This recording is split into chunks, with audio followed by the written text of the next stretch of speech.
पहली बड़ी खबर लखनऊ से है, जहां प्रदेश सरकार ने 25 फरवरी को कानून व्यवस्था की समीक्षा बैठक की। डीजीपी और वरिष्ठ अधिकारियों के साथ हुई बैठक में संवेदनशील जिलों में गश्त बढ़ाने और महिला सुरक्षा से जुड़े मामलों पर त्वरित कार्रवाई के निर्देश दिए गए। अधिकारियों को स्पष्ट कहा गया कि किसी भी प्रकार की लापरवाही बर्दाश्त नहीं की जाएगी। आगामी त्योहारों को देखते हुए अतिरिक्त पुलिस बल की तैनाती भी सुनिश्चित की जा रही है। चलिए बढ़ते हैं अगली खबर की ओर। दूसरी बड़ी खबर नोएडा से है, जहां औद्योगिक सेक्टर में नई आईटी कंपनियों को भूमि आवंटन की प्रक्रिया तेज कर दी गई है। प्राधिकरण अधिकारियों ने बताया कि निवेश प्रस्तावों की समीक्षा कर कई परियोजनाओं को मंजूरी दी गई है। इससे स्थानीय युवाओं के लिए रोजगार के अवसर बढ़ने की उम्मीद है। बुनियादी ढांचे को मजबूत करने के लिए सड़क और बिजली व्यवस्था पर भी काम किया जा रहा है। चलिए बढ़ते हैं अगली खबर की ओर। तीसरी बड़ी खबर वाराणसी से है, जहां घाटों की सफाई और सौंदर्यीकरण कार्य की प्रगति की समीक्षा की गई। नगर निगम और संबंधित विभागों को निर्देश दिए गए कि पर्यटन सीजन से पहले सभी कार्य पूरे किए जाएं। घाटों पर प्रकाश व्यवस्था और सुरक्षा इंतजामों को भी बेहतर बनाने की योजना है। स्थानीय व्यापारियों का कहना है कि इससे पर्यटन को बढ़ावा मिलेगा और शहर की छवि और मजबूत होगी। चलिए बढ़ते हैं अगली खबर की ओर। चौथी बड़ी खबर कानपुर से है, जहां एक बड़ी फैक्ट्री में सुरक्षा मानकों की जांच के दौरान कई कमियां पाई गई। श्रम विभाग ने नोटिस जारी कर निर्धारित समय में सुधार के निर्देश दिए। अधिकारियों का कहना है कि औद्योगिक इकाइयों में श्रमिकों की सुरक्षा सर्वोच्च प्राथमिकता है। यदि तय समय में सुधार नहीं हुआ तो कड़ी कार्रवाई की जाएगी। इस कार्रवाई से अन्य इकाइयों को भी नियमों का पालन करने का संदेश गया है। चलिए बढ़ते हैं अगली खबर की ओर। पांचवी बड़ी खबर गोरखपुर से है, जहां जिला अस्पताल में नई स्वास्थ्य सुविधाओं की शुरुआत की गई। अस्पताल में आधुनिक जांच उपकरण स्थापित किए गए हैं और विशेषज्ञ डॉक्टरों की तैनाती बढ़ाई गई है। अधिकारियों का कहना है कि इससे मरीजों को बेहतर इलाज मिलेगा और उन्हें बाहर रेफर करने की जरूरत कम होगी। स्वास्थ्य विभाग ने दावा किया है कि ग्रामीण क्षेत्रों से आने वाले मरीजों को विशेष प्राथमिकता दी जाएगी। चलिए बढ़ते हैं अगली खबर की ओर। छठी बड़ी खबर प्रयागराज से है, जहां संगम क्षेत्र में माघ मेले के समापन के बाद साफ सफाई और अस्थायी ढांचों को हटाने का काम तेज कर दिया गया है। प्रशासन ने विभिन्न विभागों की संयुक्त टीम बनाकर घाटों की विशेष सफाई शुरू कराई है। पर्यावरण संरक्षण को ध्यान में रखते हुए प्लास्टिक कचरे के अलग निस्तारण की व्यवस्था की गई है। अधिकारियों का कहना है कि अगले आयोजन से पहले पूरे क्षेत्र को व्यवस्थित और सुरक्षित बनाया जाएगा। चलिए बढ़ते हैं अगली खबर की ओर। सातवीं बड़ी खबर मेरठ से है, जहां स्पोर्ट्स यूनिवर्सिटी परियोजना की प्रगति की समीक्षा की गई। अधिकारियों ने निर्माण कार्य को तय समय सीमा में पूरा करने के निर्देश दिए। परियोजना से खेल प्रतिभाओं को आधुनिक प्रशिक्षण सुविधाएं मिलने की उम्मीद जताई जा रही है। स्थानीय युवाओं ने इसे क्षेत्र के लिए बड़ी उपलब्धि बताया है। प्रशासन का कहना है कि बुनियादी ढांचा मजबूत करने पर विशेष ध्यान दिया जा रहा है। चलिए बढ़ते हैं अगली खबर की ओर। आठवीं बड़ी खबर अयोध्या से है, जहां श्रद्धालुओं की बढ़ती संख्या को देखते हुए यातायात व्यवस्था में बदलाव किया गया है। प्रमुख मार्गों पर वन वे सिस्टम लागू किया गया और पार्किंग स्थलों की संख्या बढ़ाई गई है। प्रशासन ने अतिरिक्त पुलिस बल तैनात कर सुरक्षा व्यवस्था सख्त की है। पर्यटन विभाग का कहना है कि आने वाले दिनों में भीड़ और बढ़ सकती है, इसलिए व्यवस्थाओं को चरणबद्ध तरीके से मजबूत किया जा रहा है। चलिए बढ़ते हैं अगली खबर की ओर। नौवीं बड़ी खबर झांसी से है, जहां पानी की समस्या से निपटने के लिए नई पाइपलाइन परियोजना का शुभारंभ किया गया। नगर निगम अधिकारियों ने बताया कि इस योजना से कई वार्डों में नियमित जलापूर्ति सुनिश्चित होगी। कार्यदायी संस्था को गुणवत्ता और समय सीमा का विशेष ध्यान रखने के निर्देश दिए गए। स्थानीय निवासियों ने उम्मीद जताई है कि गर्मियों से पहले पानी की किल्लत में राहत मिलेगी। चलिए बढ़ते हैं अगली खबर की ओर। 10वीं बड़ी खबर बरेली से है, जहां पुलिस ने नशा तस्करी के खिलाफ अभियान चलाते हुए कई संदिग्धों को गिरफ्तार किया है। छापेमारी के दौरान अवैध पदार्थ बरामद किए गए और पूछताछ जारी है। वरिष्ठ अधिकारियों ने कहा कि युवाओं को नशे से बचाने के लिए जागरूकता अभियान भी चलाया जाएगा। पुलिस ने नागरिकों से अपील की है कि संदिग्ध गतिविधियों की जानकारी तुरंत साझा करें ताकि समय रहते कार्रवाई हो सके। चलिए बढ़ते हैं अगली खबर की ओर। 11वीं बड़ी खबर आगरा से है, जहां ताज नगरी में पर्यटकों की बढ़ती संख्या को देखते हुए सुरक्षा व्यवस्था और कड़ी कर दी गई है। स्मारकों के आसपास अतिरिक्त पुलिस बल की तैनाती की गई है और सीसीटीवी कैमरों से निगरानी बढ़ाई गई है। प्रशासन ने गाइड और टूर ऑपरेटरों को भी नियमों का पालन सुनिश्चित करने के निर्देश दिए। पर्यटन विभाग का कहना है कि शहर में सुविधाओं को बेहतर बनाने के लिए लगातार समीक्षा की जा रही है। चलिए बढ़ते हैं अगली खबर की ओर। 12वीं बड़ी खबर मथुरा से है, जहां होली से पहले प्रशासन ने तैयारियां तेज कर दी हैं। प्रमुख मंदिरों और बाजार क्षेत्रों में सफाई और सुरक्षा व्यवस्था को मजबूत किया गया है। भीड़ नियंत्रण के लिए विशेष ट्रैफिक प्लान लागू करने की तैयारी है। अधिकारियों का कहना है कि त्योहार के दौरान किसी भी तरह की अव्यवस्था न हो, इसके लिए पुलिस और प्रशासन सतर्क है। स्थानीय व्यापारियों ने भी सहयोग का आश्वासन दिया है।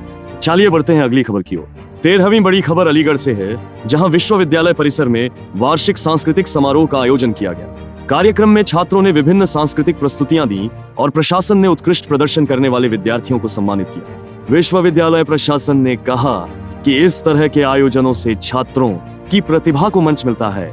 सुरक्षा व्यवस्था के बीच कार्यक्रम शांतिपूर्ण ढंग से संपन्न हुआ और बड़ी संख्या में छात्र छात्राएं शामिल हुए।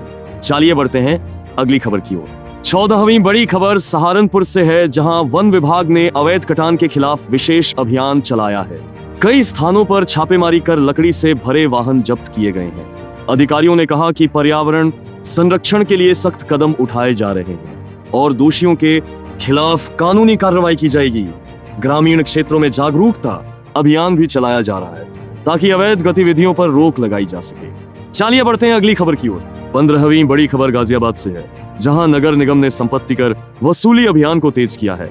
बकायेदारों को नोटिस जारी किए गए हैं और ऑनलाइन भुगतान को बढ़ावा दिया जा रहा है। अधिकारियों का कहना है कि प्राप्त राजस्व से शहर में विकास कार्यों को गति दी जाएगी।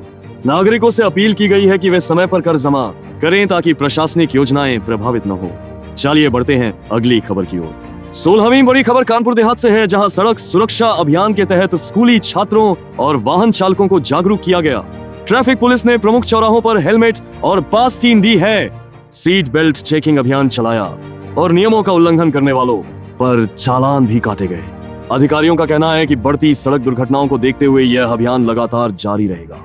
स्कूलों में विशेष कार्यशालाएं आयोजित कर बच्चों को ट्रैफिक नियमों की जानकारी दी जा रही है। चलिए बढ़ते हैं अगली खबर की ओर। 17वीं बड़ी खबर अमरोहा से है, जहां बिजली विभाग ने बकाया बिलों की वसूली के लिए विशेष अभियान शुरू किया है। कई बड़े उपभोक्ताओं के कनेक्शन अस्थायी रूप से काटे गए हैं और बकाया राशि जमा करने की समय सीमा तय की गई है। विभागीय अधिकारियों का कहना है कि राजस्व बढ़ाने और बिजली आपूर्ति को सुचारू रखने के लिए ये कदम जरूरी है। उपभोक्ताओं से समय पर बिल जमा करने की अपील की गई। चलिए बढ़ते हैं अगली खबर की ओर। 18वीं बड़ी खबर बलिया से है, जहां गंगा किनारे कटान की समस्या को लेकर प्रशासन ने निरीक्षण किया। सिंचाई विभाग की टीम ने प्रभावित क्षेत्रों का दौरा कर तटबंध मजबूत करने की योजना पर चर्चा की। स्थानीय ग्रामीणों ने जल्द समाधान की मांग की है, क्योंकि खेती योग्य भूमि को नुकसान हो रहा है। अधिकारियों ने आश्वासन दिया है कि अस्थायी सुरक्षा कार्य जल्द शुरू किए जाएंगे। चलिए बढ़ते हैं अगली खबर की ओर। 19वीं बड़ी खबर फतेहपुर से है, जहां जिला प्रशासन ने सरकारी विद्यालयों में नामांकन बढ़ाने के लिए विशेष अभियान चलाया है। शिक्षकों और अधिकारियों की टीम घर घर जाकर अभिभावकों को सरकारी योजनाओं की जानकारी दे रही है। मुफ्त किताबें, यूनिफॉर्म और मध्याह्न भोजन जैसी सुविधाओं पर जोर दिया जा रहा है। प्रशासन का कहना है कि शिक्षा की गुणवत्ता सुधारने के लिए नियमित निरीक्षण भी किए जाएंगे। चलिए बढ़ते हैं अगली खबर की ओर। 20वीं बड़ी खबर सिद्धार्थनगर से है, जहां स्वास्थ्य विभाग ने टीकाकरण अभियान को तेज किया है। दूर दराज गांवों में मोबाइल मेडिकल टीम भेजी गई है ताकि बच्चों और गर्भवती महिलाओं का समय पर टीकाकरण सुनिश्चित हो सके। अधिकारियों ने बताया कि छूटे हुए लाभार्थियों की सूची तैयार कर विशेष शिविर लगाए जा रहे हैं।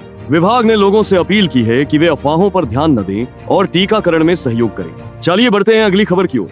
21वीं बड़ी खबर लखनऊ से है, जहां राज्य सरकार ने महिला स्वयं सहायता समूहों को सशक्त बनाने के लिए नई वित्तीय सहायता योजना की समीक्षा की। अधिकारियों ने बताया कि समूहों को कम ब्याज दर पर ऋण उपलब्ध कराने और उनके उत्पादों को ऑनलाइन प्लेटफॉर्म से जोड़ने की प्रक्रिया तेज की जा रही है। ग्रामीण क्षेत्रों की महिलाओं को आत्मनिर्भर बनाने पर विशेष जोर दिया गया है। विभाग ने कहा कि प्रशिक्षण कार्यक्रमों के माध्यम से कौशल विकास भी कराया जाएगा। चलिए बढ़ते हैं अगली खबर की ओर। 22वीं बड़ी खबर नोएडा से है, जहां साइबर सुरक्षा को मजबूत करने के लिए पुलिस ने नई तकनीकी इकाई की शुरुआत की है। डिजिटल अपराधों की बढ़ती घटनाओं को देखते हुए विशेष टीम को आधुनिक उपकरण और प्रशिक्षण दिया गया है। अधिकारियों ने बताया कि ऑनलाइन फ्रॉड और डेटा चोरी के मामलों में त्वरित कार्रवाई सुनिश्चित की जाएगी। नागरिकों से भी अपील की गई है कि वे संदिग्ध लिंक और कॉल से सावधान रहें। चलिए बढ़ते हैं अगली खबर की ओर। 23वीं बड़ी खबर वाराणसी से है, जहां स्मार्ट सिटी परियोजना के तहत सड़क चौड़ीकरण और अंडरग्राउंड केबलिंग का काम जारी है। नगर प्रशासन ने कार्य की गुणवत्ता की समीक्षा करते हुए ठेकेदारों को समय सीमा का सख्ती से पालन करने के निर्देश दिए। यातायात को सुचारू रखने के लिए वैकल्पिक मार्गों की व्यवस्था की गई है। अधिकारियों का कहना है कि परियोजना पूरी होने पर शहर की बुनियादी सुविधाओं में बड़ा सुधार देखने को मिलेगा। चलिए बढ़ते हैं अगली खबर की ओर। 24वीं बड़ी खबर झांसी से है, जहां किसान सम्मेलन का आयोजन किया गया। कृषि विभाग के विशेषज्ञों ने नई फसल, तकनीक और सरकारी योजनाओं की जानकारी दी। किसानों को उन्नत बीज और सिंचाई पद्धति अपनाने की सलाह दी गई ताकि उत्पादन बढ़ाया जा सके। अधिकारियों ने बताया कि कृषि ऋण और सब्सिडी योजनाओं का लाभ सरल प्रक्रिया के माध्यम से उपलब्ध कराया जा रहा है। चलिए बढ़ते हैं अगली खबर की ओर। 25वीं बड़ी खबर गाजियाबाद से है, जहां शहर में मौसम में अचानक बदलाव दर्ज किया गया। मौसम विभाग ने अगले कुछ दिनों में हल्की बारिश और तापमान में गिरावट की संभावना जताई है। प्रशासन ने आपदा प्रबंधन टीमों को सतर्क रहने के निर्देश दिए हैं। किसानों को भी मौसम पूर्वानुमान के अनुसार फसल प्रबंधन की सलाह दी गई है। नागरिकों से कहा गया है कि मौसम संबंधी अपडेट पर नजर रखें और सावधानी बरतें। चलिए बढ़ते हैं अगली खबर की ओर।